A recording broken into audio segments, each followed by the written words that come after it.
ইরানের বিমান বাহিনী তাদের দূরপাল্লার ক্ষেপণাস্ত্রের পরিসর আরও বৃদ্ধি করছে। ইরানের সামরিক বাহিনীর বিমান বিভাগের commander brigadier general Seyed Qasem Khamushi এ তথ্য নিশ্চিত করেছেন।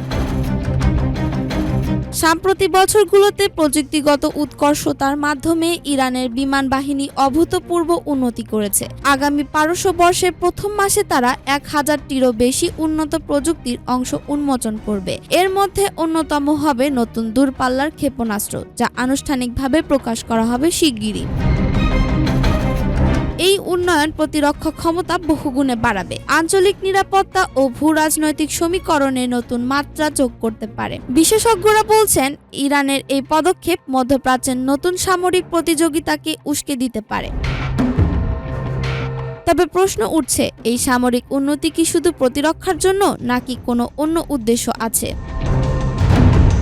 বিশেষজ্ঞদের মতে, ইরানের এই অগ্রগতি পশ্চিমা বিশ্ব ও মধ্যপ্রাচ্যের দেশগুলোর জন্য নতুন উদ্বেগের কারণ হতে পারে।